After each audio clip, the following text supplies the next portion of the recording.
அம்மாவின் அன்பு, a mother's love. ஒரு சிறிய கிராமத்தில் அருண்மணி என்ற ஏழை தாய் தன் மகன் விழியனுடன் வசித்து வந்தார். அருண்மணிக்கு ஒரு கண் இல்லை. விழியன் தன் தாயின் முகத்தை பார்க்கவே பிடிக்காமல் அவள் தன் அருகில் வருவதை கூட தவிர்ப்பான். ஏன் என் அருகில் வருகிறாய் என்று அவன் கோபமாக கேட்பான். ஒருநாள் பள்ளியில் மதிய உணவு கொண்டு வந்த அருண்மணியைக் கண்டு விழியன் தன் நண்பர்களுக்கு முன்னால் தலைகுனிந்தான். மற்ற குழந்தைகள் அவனது தாயை பார்த்து விசித்திரமாக பேசியதால் அவன் மிகுந்த அவமானமடைந்தான். இனிமேல் இங்கே வராதே என்று அவன் கத்தினான்.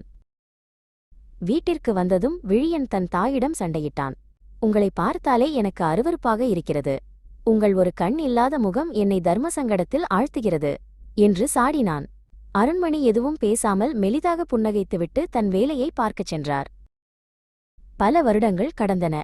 விழியன் நன்றாக படித்து ஒரு பெரிய நகரத்தில் உள்ள மென்பொருள் நிறுவனத்தில் உயர்ந்த பதவியில் சேர்ந்தான். அவன் தன் கிராமத்தையும் தன் அம்மாவையும் முற்றிலுமாக மறந்தான். அவனுக்கு தன் தாயின் நினைவு ஒரு கசப்பான கனவாகவே இருந்தது. விழியன் மலர் என்ற பெண்ணை திருமணம் செய்து கொண்டான். அவர்கள் ஒரு அழகான வீட்டில் வசதியாக வாழ்ந்து வந்தனர். விழியன் தன் தாயைப் பற்றி தன் மனைவியிடம் கூட சரியாகச் சொல்லவில்லை. அவன் தன் புதிய ஆடம்பர வாழ்க்கையில் மூழ்கிப் போயிருந்தான். ஒருநாள் தள்ளாத வயதிலிருந்த அருண்மணி தன் மகனை பார்க்க நகரத்திற்கு வந்தார். முகவரி தேடி அவர் விழியனின் வீட்டின் கதவை தட்டினார். கதவை திறந்த விழியன் தன் பழைய கந்தல் உடையில் நின்ற தன் தாயைக் கண்டு அதிர்ச்சியும் ஆத்திரமும் அடைந்தான்.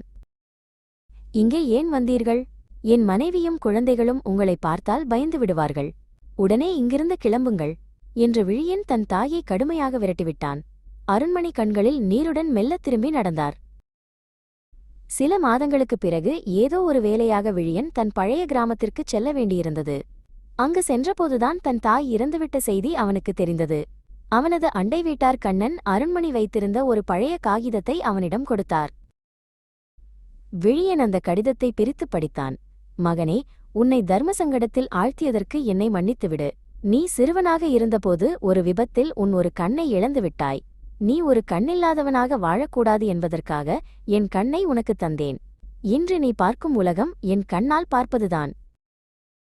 உண்மையை அறிந்த விழியன் தரையில் விழுந்து கதறி அழுதான். தன் தாயின் ஈடு இணையற்ற தியாகத்தை எண்ணி அவன் இதயம் சுக்குநூறானது. ஆனால் இப்போது மன்னிப்பு கேட்க அவனது தாய் உயிருடன் இல்லை. பெற்றோரின் அன்பை அவர்கள் இருக்கும்போதே உணரத் தவறிவிட்டான்.